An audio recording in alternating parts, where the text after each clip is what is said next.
Alright, welcome back guys. We're going to crack a pack of Brothers War, so we'll speed up the cracking and then have a bit of flavour discussion. Here we go.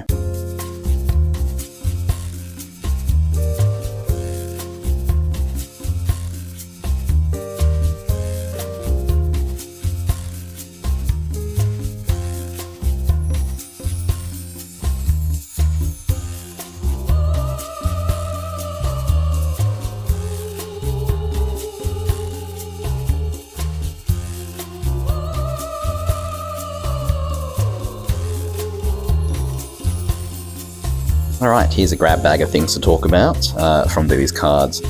These Brothers War full art basics are pretty sweet if you like giant medieval inspired robots. It's an interesting mountain because there isn't a mountain in sight. Looks like the giant robot's more in a crevasse, but there you go.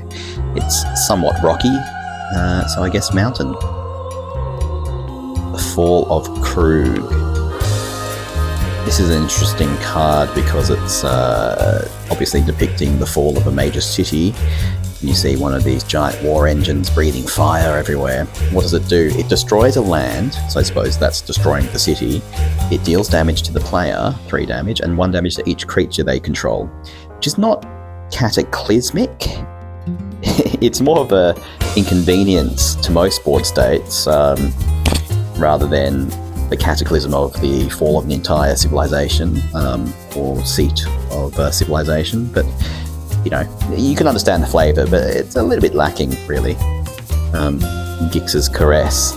This is a fun thing. Discard spells often have this imagery of someone just fiddling with someone's brain, and you can see here Gix is got his hands on someone's head and he's just drawing out his memories, I suppose.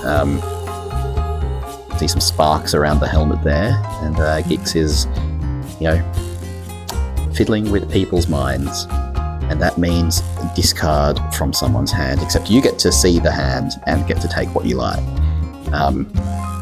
So it really is a bit like what Gix is doing here. Phyrexian Dragon Engine. This is cool. This is one of those meld cards. We don't have the other side, the more expensive side, which is Mishra. It flips into the giant Mishra, melded with this dragon engine Mishra has made. It's a funny creature because it's a giant creature and it's just a 2/2. Obviously when it melds with Mishra it becomes a 9/9, but you know, they've had to balance this for game reasons, but 2/2 is a bit small. And finally, Soul Guide Lantern, an oldie but a goodie. It's an interesting card, again, because what's it really doing?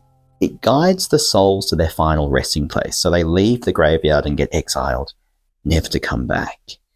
I've never really thought about that flavour before, but that's obviously what's going on. And that's what you do is you exile a graveyard, so they have whatever's in the graveyard has its final rest. So that's all, you know, pretty nice flavour.